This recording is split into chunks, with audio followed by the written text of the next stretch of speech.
Depois que você conhece uma coisa, você pode colocar em dúvida, mas você não pode conhecer e colocar em dúvida esse conhecimento no mesmo ato, porque isso implicaria você negar a si mesmo enquanto sujeito cognoscente.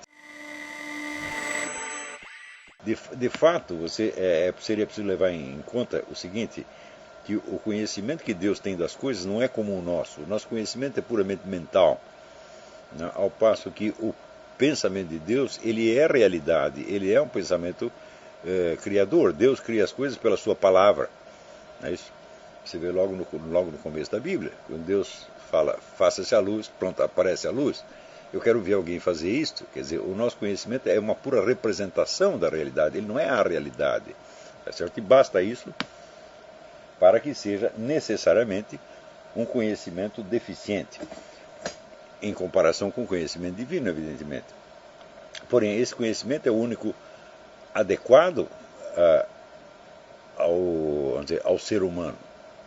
Por exemplo, nós podemos conhecer do universo um número infinito de coisas que nós não podemos alcançar e muito menos fazer, tá certo?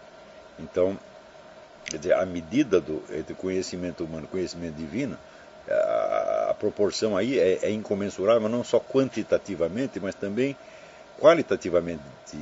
O conhecimento divino é outra coisa, ele não é aquilo que nós chamamos de conhecimento.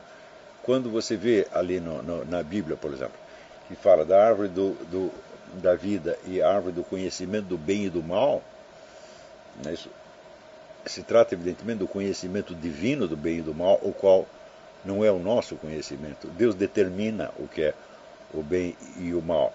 Quer dizer, a ambição, na verdade, de comer da árvore do conhecimento e conhecer o bem e o mal não é simplesmente adquirir o discernimento entre o que é o bem e o mal.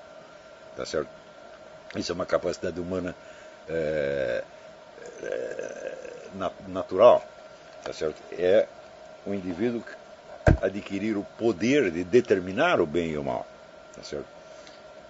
Muito bem, então continuamos. Todavia, esse acesso à verdade, no qual o homem se faz agente de sua própria libertação, ao encontrar em si mesmo o meio de se curar de si, quer dizer, o homem ele é ao mesmo tempo, ele é a doença, e ele é o meio de cura, e ele é a cura, e ele é a saúde depois. Implica um conhecimento iniciático árduo, e numerosos são os que, prisioneiros da caverna, ignorantes, satisfeitos ou bárbaros irrecuperáveis, não chegam ao desenvolvimento supremo. Seria totalmente diferente caso essa verdade fosse definida pelo homem em função de uma luz acessível a todos.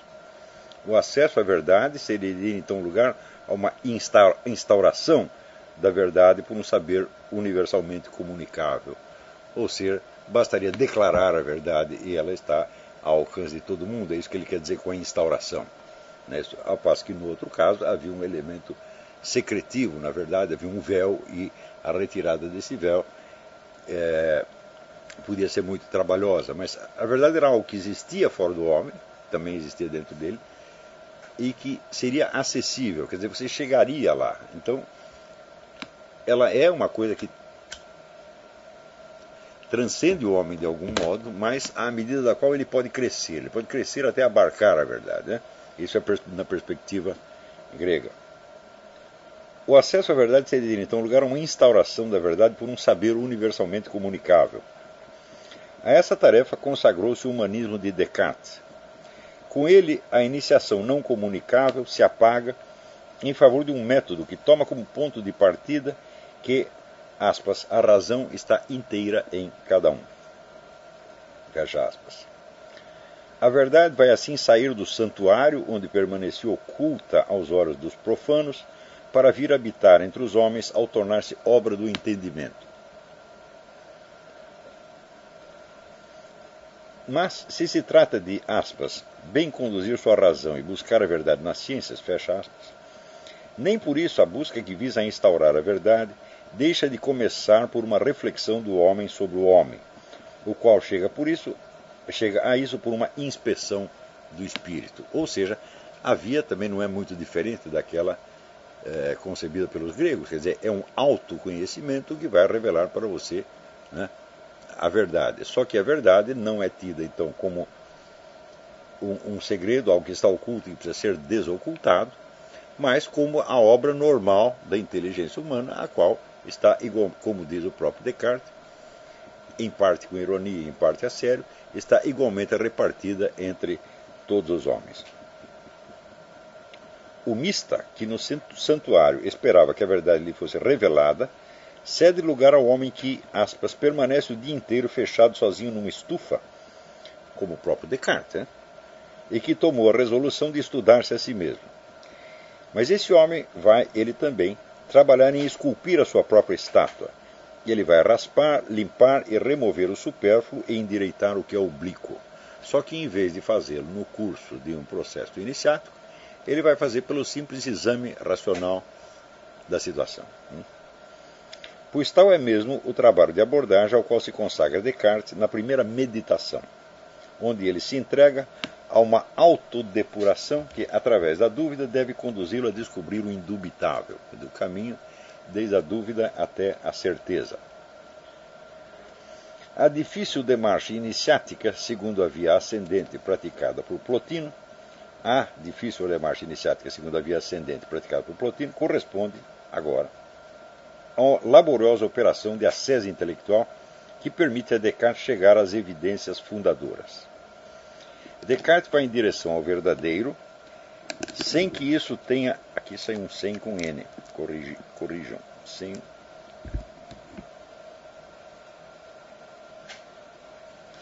Que isso tenha algo a ver com um subjetivismo qualquer. Ou seja, o que ele pretende descobrir dentro de si não é apenas a verdade da sua alma, mas são verdades universais que estão depositadas, segundo ele, em todas as almas humanas.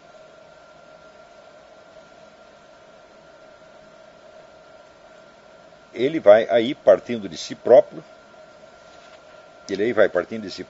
e sem sair dele, a tal ponto que, fechando os olhos, tapando os ouvidos e desviando-se de todos os sentidos, Descartes chega a pensar que o mundo não é talvez senão ilusão e engodo, por meio dos quais um gênio mau pega de surpresa a nossa credulidade. Bom, durante as aulas que eu dei aqui, e também no livrinho que eu estou para lançar, que se chama Visões de Descartes, eu tento demonstrar que, ao contrário do que a maior parte dos intérpretes de Descartes entendeu até agora, o gênio mau não é uma figura de linguagem, não é um truque literário, um recurso literário que ele usou para expor os problemas dos quais ele estava tratando, mas era o problema central de Descartes. Descartes diz que ele estava num estado de dúvida atroz com relação a tudo aquilo que ele havia aprendido dos jesuítas no Colégio de La Flèche. Tá certo? E que por isso mesmo ele foi levado a tentar esta via da dúvida radical por um processo, digamos, homeopático, né? Quer dizer, pela intensificação da dúvida, eliminar a dúvida. Né? Também é o que mais tarde o Viktor Frankl chamaria o método da hiperreflexão. Se você está atormentado por uma dúvida, você amplia a dúvida até ela se tornar insuportável, ela vai desaparecer sozinha. Só que o método que Descartes usa não é duvidar disso ou daquilo, mas é colocar praticamente tudo em dúvida, inclusive a existência do mundo e dele mesmo, etc, etc.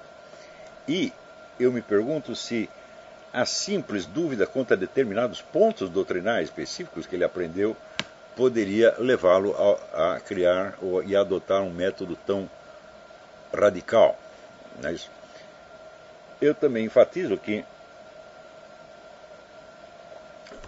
o método da dúvida radical ele tem dentro de si uma contradição psicológica insuperável, porque você pode duvidar disso, pode duvidar daquilo, mas você duvidar do conhecimento no próprio ato de conhecer é realmente impossível. Né? Então, porque para isso você precisaria se desidentificar do eu cognoscente. Mas o eu cognoscente é o único que você tem. Então você não pode sair dele para julgá-lo de fora.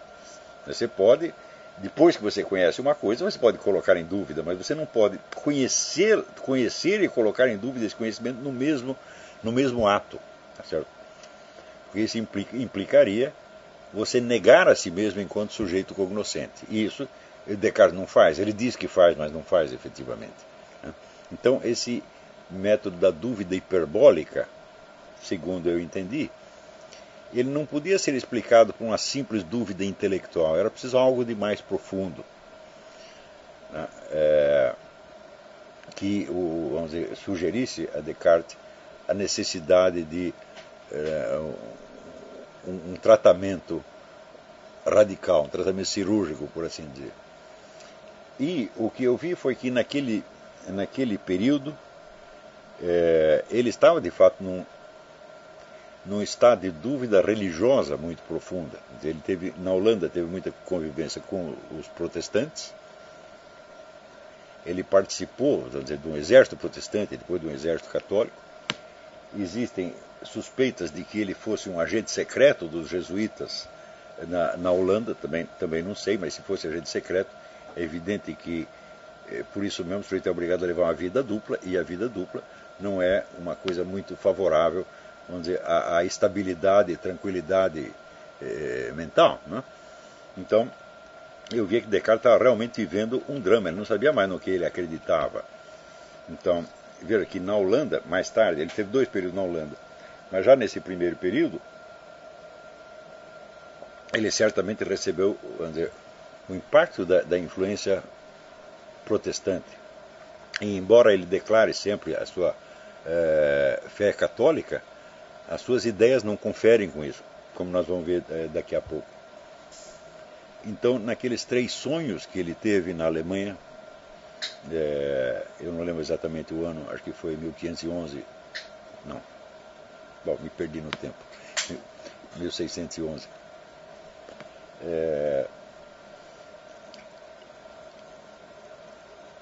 Você vê que ali, quando ele interpreta aqueles sonhos como se fosse uma mensagem divina, isso é uma conclusão que nenhum discernimento dos espíritos justifica. Porque o sonho é confuso, é nebuloso, tá certo? Não tem nada de vamos dizer, de uma revelação, tá certo? Ao contrário, parece um encobrimento, uma série de disfarces. E a interpretação que o Descartes lhes dá depois introduz novos disfarces. Por exemplo, quando ele vê aquele livro, que é do poeta Ausônios, e aparece ali um verso sim e não, e Descartes diz, isso aí é o sim e não pitagóricos, é a oposição pitagórica entre a verdade e o erro. Eu falei, bom, mas o poeta Ausônios não tinha nada de pitagórico, era um poeta campestre que só falava de flores, das vacas, etc, etc. Então, da onde apareceu esse pitagorismo? Cadê o elemento pitagórico? Da onde que Descartes tirou? Evidentemente não foi do próprio sonho, mas é uma interpretação superposta.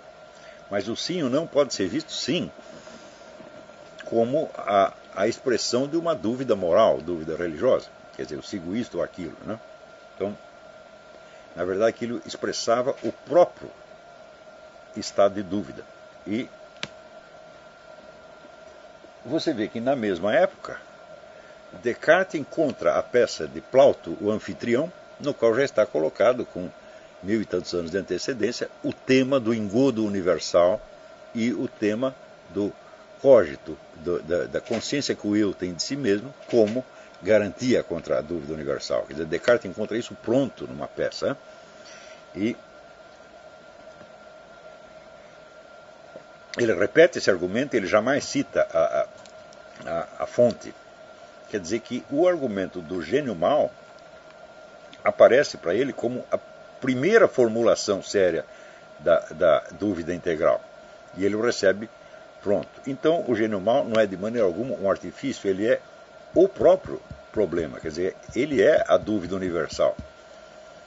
Então, não é que Descartes já tinha formulado todo o problema da dúvida universal e depois encontrou o gênio mau para expressar. Não, ele encontrou isso na peça de Plauto.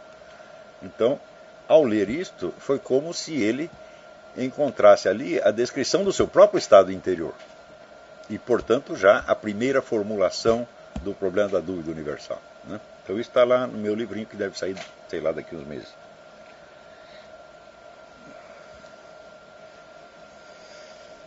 É, portanto, justo na ocasião de uma iluminação interior que são descobertas as sementes de verdade. Note bem que no primeiro sonho, Descartes se vê empurrado por um vento, né, em direção a uma igreja, para ir rezar na igreja. E ele sente que o vento é tão forte que ele não consegue caminhar direito. O seu pé direito falha e ele tem que se apoiar mais no esquerdo, né? O Dr. Freud, estudando esse sonho, disse que, com muita razão, que o pé esquerdo é geralmente o símbolo daquilo que está errado, ou que é pecaminoso, ou que deve ser evitado de alguma maneira. Então você vê já no sonho, né, a consciência de culpa do Descartes, que ele está fazendo alguma coisa errada. Ele está resistindo, mas ele está resistindo ao vento que o impele à igreja, mas ele interpreta o vento como uma força demoníaca. Ele inverte o sentido, porque afinal de contas, o que pode haver de mal num vento que está empurrando um católico para a igreja para ele rezar?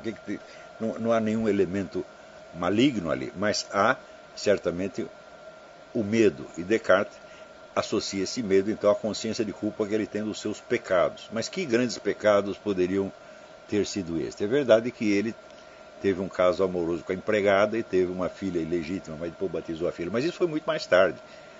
Então, naquela época, eu não vejo que ele tivesse cometido grandes pecados exteriores que pudessem justificar esse estado de temor. Quer dizer, o sujeito fica com tanto temor de Deus que ele foge de Deus, né? Só podia ser um pecado interior, que seria o próprio estado de dúvida, a contaminação protestante, as dúvidas teológicas, etc. Só podia ser um estado interior que ele estava falando, tá certo? E no segundo sonho, ele aparece fechado num quarto. Esse é o detalhe importante.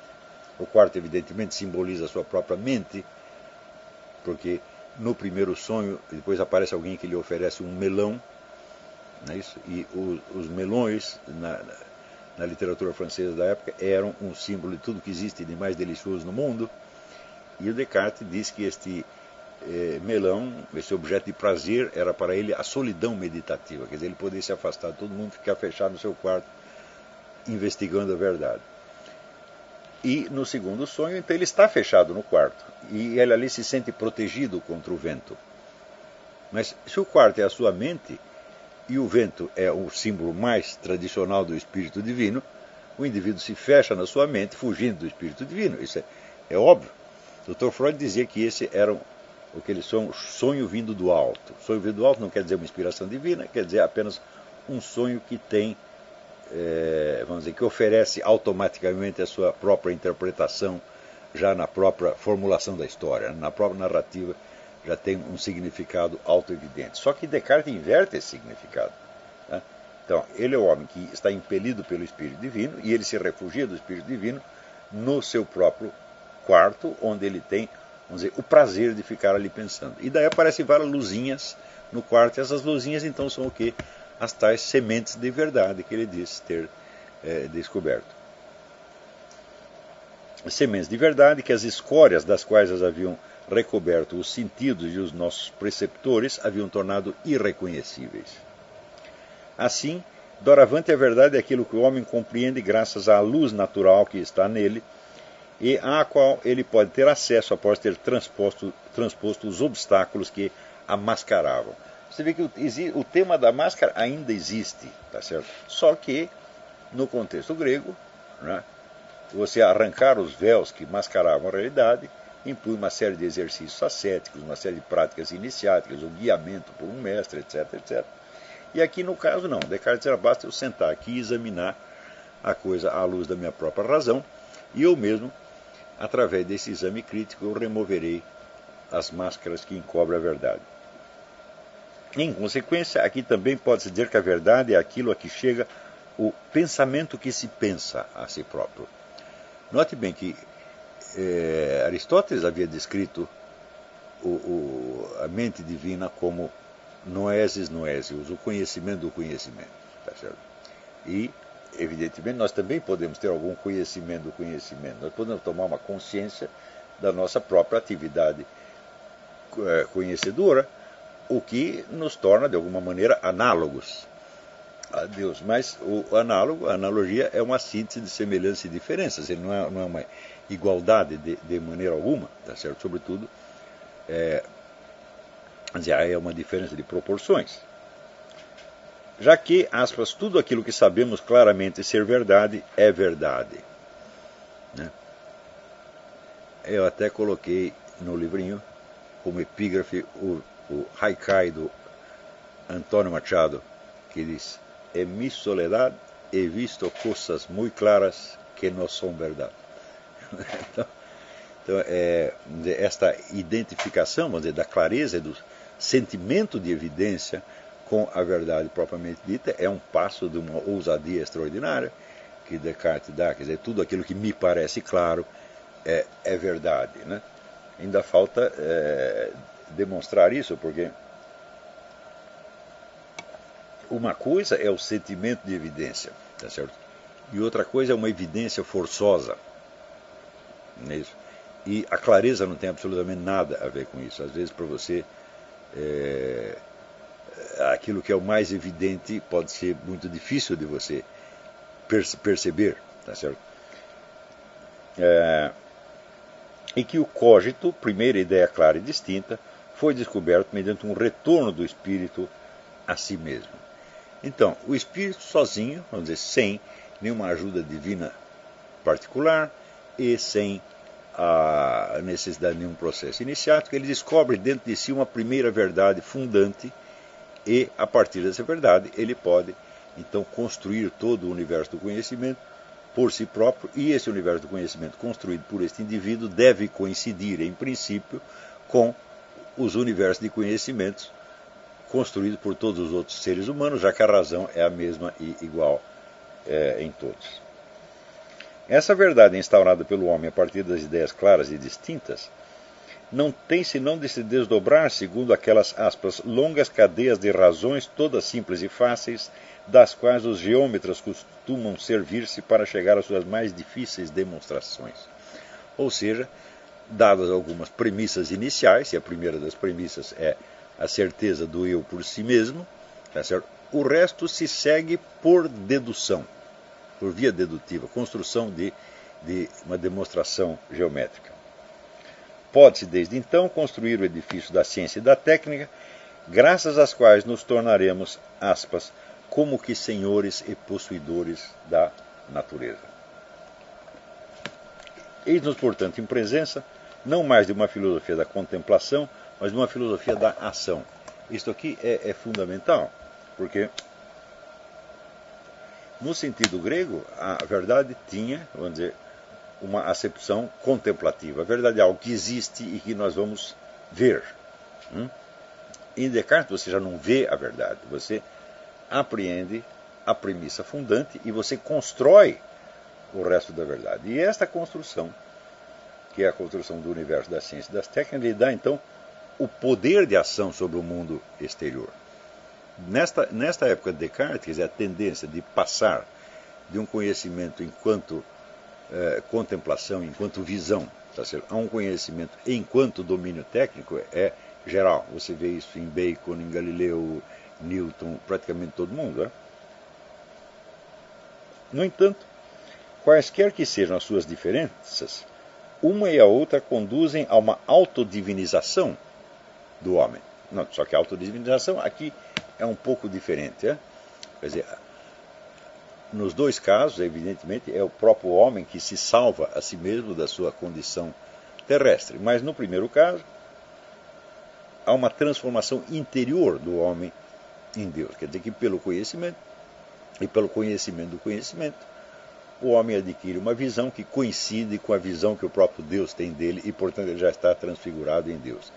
E aqui, no caso, não, a autodivinização é a transformação do homem em senhor e possuidor da natureza. Quer dizer, o homem, depois de ter feito este trajeto interior de Descartes, ele adquire a ciência e, mediante a ciência, ele aí domina a natureza externa. Então, adquire uma posição semelhante à de Deus. Ou seja, se trata de autodivinização nos dois casos, mas a autodivinização não só tem um meio diferente, mas ela tem um sentido diferente. No primeiro caso, ela é apenas uma transformação interior. No segundo caso, é o exercício de um poder sobre o mundo material. No entanto, quaisquer que sejam as suas diferenças, uma e a outra conduzem a uma autodivinização do homem. Pois a verdade racional, ao libertar-nos do erro, mas também da culpa, nos assegura a nossa salvação, já que, aspas, basta bem julgar para bem fazer, aspas. Bom, esta é uma das grandes ilusões colocadas na filosofia daí por diante. Quer dizer que se você erra, se você pratica o mal, é porque você não tem o conhecimento efetivo da realidade. Quando, evidentemente, qualquer pessoa com alguma prática da vida moral sabe que o conhecimento realmente não é suficiente para melhorar a sua conduta, ou para impedir que você erre, que você peque de maneira alguma. Quer dizer, ao contrário, né, é justamente o conhecimento é o começo do problema e não a sua solução. Os teólogos que acusaram Descartes de pelagianismo enxergaram com muita clareza. Quer dizer, pelagianismo é uma heresia que negava a necessidade da providência divina. E negava o pecado original, portanto negava a necessidade da providência divina. O homem poderia, de certo modo, se salvar a si mesmo, exatamente como na perspectiva helênica. Tal como no platonismo, no aristotelismo e no plotinismo, em suma, como no helenismo, estamos lidando aqui com uma filosofia da salvação pelo conhecimento. E a coisa será ainda mais nítida no espinosismo. Mas esta é reforçada por uma filosofia da salvação pela ação, ao passo que em Plotino a ação não era senão a sombra da contemplação. Você veja que no século XX, toda essa escola tradicionalista, René Guénon, Fritz Schum, etc., fará o possível para restaurar a ideia da superioridade da contemplação sobre a ação e condenará a civilização ocidental praticamente inteira, a partir da modernidade, por ter privilegiado a ação. É certo? Só que acontece o seguinte, isto é uma discussão que se dá dentro de um campo que está balizado eminentemente pela ideia da salvação pelo conhecimento. Embora o Guénon e o Schum usem frequentemente, vamos dizer, uma linguagem religiosa, mas bem analisadas as coisas, o capítulo decisivo, tá certo, dessa transformação é a iniciação. Então, você tem que entrar dentro de uma organização iniciática, vai passar por tais e quais rituais e vai, de certo modo, repetir a experiência plotiniana, tá certo?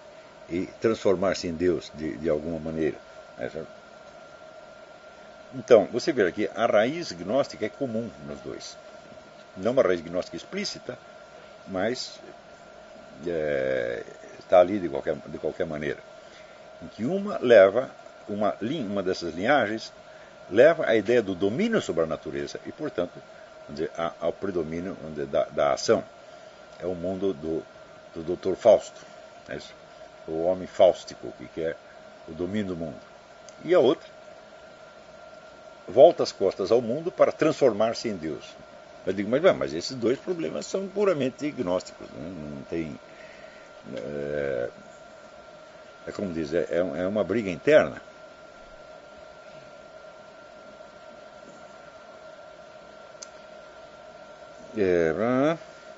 Desde então, a instauração da verdade pelo homem se prolongará no afã de instaurar uma hipernatureza construída pela mão do homem. Bom, é evidente, é nessa hipernatureza que nós vivemos hoje.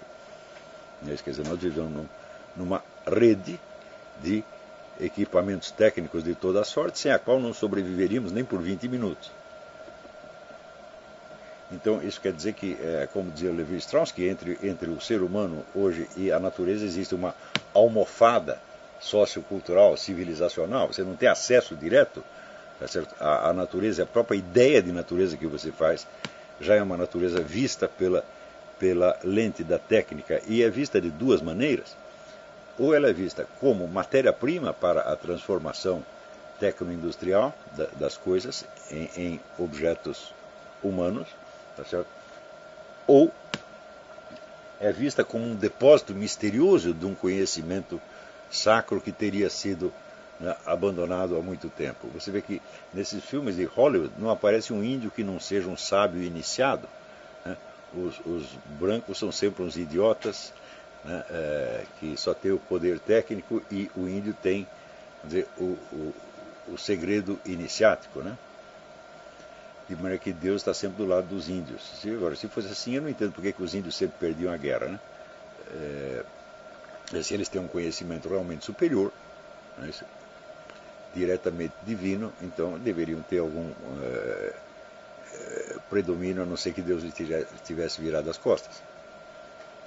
Mas esta vamos dizer, esta visão, vamos dizer, da natureza como, vamos dizer, um templo, né, é claro que é uma coisa ambígua. A natureza, sob certos aspectos, é um templo e é, vamos dizer, um sinal dos céus, tá certo? Mas, por outro lado, ela também é um inferno, tá certo? Então, essa espécie de divinização da natureza é uma coisa que tem que ser levada com muito, muito cuidado. É claro que na civilização técnica é uma tentação muito grande, tá certo? Você divinizar a natureza e achar que tudo na natureza é bom, tá certo? Quando o fato é que, na perspectiva cristã, quer dizer, a queda não foi só a queda do homem, foi o universo inteiro que caiu.